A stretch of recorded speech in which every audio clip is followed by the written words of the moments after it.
because I don't think anyone can argue Caitlin Clark has changed the game. She changed it in college and in the WNBA. We know she broke records in college, but what was it about Caitlin that has just garnered so much attention and changed things the way that she has? You know, Rihanna, obviously she's a basketball player, clearly, is Christine Brennan's powerful new book about Caitlin Clark has quickly become a #1 bestseller, and the WNBA is in chaos because of it. The book, titled Caitlin Clark and the Revolution in Women's Sports, isn't just selling fast, it's shining a light on how the league may have tried to slow down its own biggest star. What was meant to be a tribute to Clark's rise is now exposing deep problems behind the scenes. And it seems like every story or excerpt or interview that Christine does turns up the heat a little bit more on what Caitlin Clark's first year in the WNBA looked like and the lack of preparation from the league level to the players to, you know, even logistically. This league was not ready for this phenomenon to take over. What started as a book to celebrate Caitlin Clark's incredible rookie year has become a strong criticism of the WNBA's leadership. The way the league handled her entry and rising popularity is now under fire. Inside league offices, worry is spreading fast, almost as fast as Clark's famous deep three-pointers that go viral on social media. The book is shaking the system at its core. This league is full of drama, absolute drama. Now, we knew when Christine Brennan, the journalist who wrote the upcoming Caitlin Clark book, the stories emerging from this book is going to light the league on fire. I mean, seriously. We got an altercation between Brennan and Jane Carrington. It doesn't even have to do with the eye gouge, which we know Jane flipped her wig off over. Christine Brennan, a respected journalist who has covered 21 Olympic Games and written 7 books, decided to write an unauthorized biography about Caitlin Clark. That's how big Clark has become. She's not just a basketball player anymore, she's a major cultural icon. But this isn't just a book about her talent. It's a detailed investigation into how badly the WNBA was caught off guard by Clark's arrival, and how poorly they prepared for the moment that could have taken the league to new heights. Dean spoke with somebody from the W who she did not name, and she asked that person, do you know how big this is going to be? And that person responded, yeah, this should be the biggest thing since Maya Moore. Now, Maya Moore is an all-time great player. Maya Moore has never sniffed what Caitlin Clark has meant to the profile of women's basketball. And Christine Brennan was shocked that they would compare it to that. The success of Brennan's book proves something the WNBA has been trying hard to ignore. Caitlin Clark's influence is unmatched. Even when she's not playing, she dominates the headlines. While some players perform in front of half-empty stands, Clark has a book about her that went straight to #1. This goes beyond basketball. It's about cultural power, star status, and the hard truth that one player might be bigger than the league itself. Clark is way more important to the WNBA than Tiger Woods was to men's golf, even though he was huge. And to then see this negativity, like why and what should have been done? I looked seriously at the leadership of the WNBA. And how could you not be prepared for this moment? You've seen it happening in the Big Ten. You've seen it at Iowa. You see these TV ratings. And then what? No other WNBA player has had a best-selling book written about them. That alone shows the gap. While some veteran players complain about all the attention Clark gets, the public is showing exactly who they're interested in. People aren't buying the book just because they like sports, they're buying it to learn the truth about Clark's journey into the WNBA and the struggles she faced behind the scenes. People are doing a really good job promoting it for her.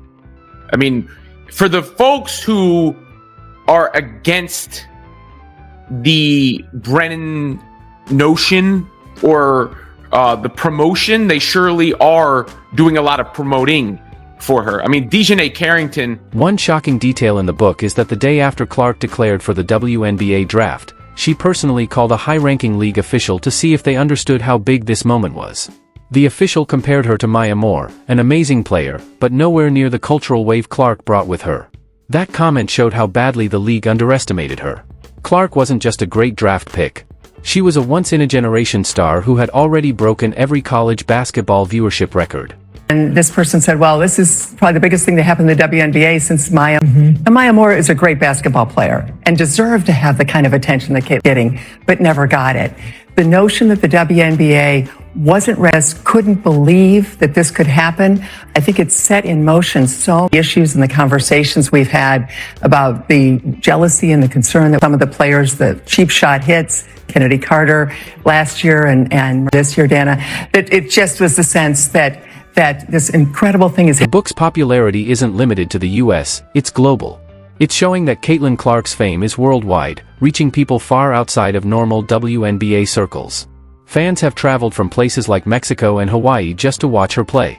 At a recent Las Vegas Aces game, people were wearing Clark jerseys and talking about how she introduced them to women's basketball. One fan said, "I flew all the way from Hawaii to see Caitlin Clark. She drew me in, and now I'm following other players too."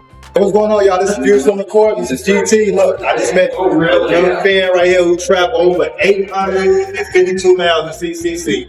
We gonna make sure you get this box checked off, all right? So y'all stay locked in, all right? This kind of global reach is exactly what has the WNBA worried.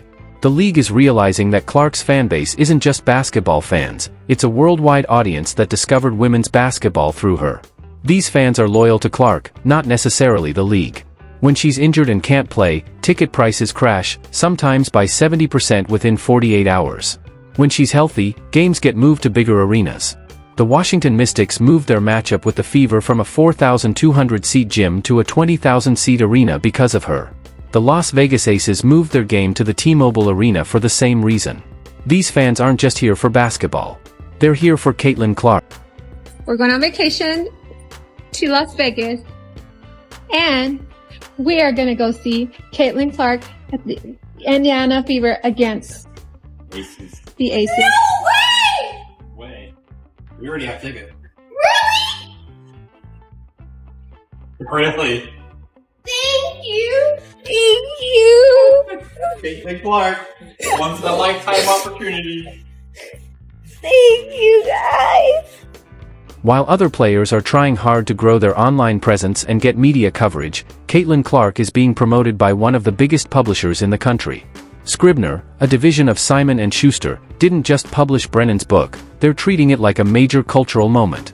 Brennan had access to dozens of exclusive interviews and inside reporting, something rare for unauthorized biographies.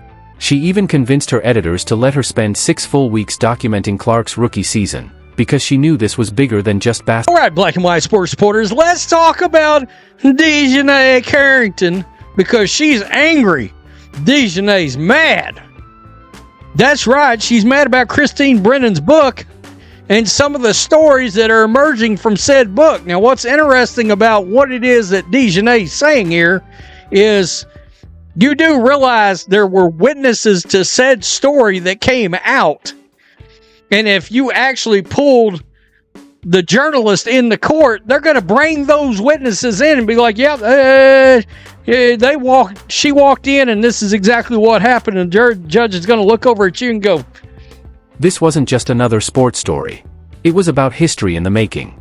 The book became a hit even though Clark didn't sit for a one-on-one interview with Brennan.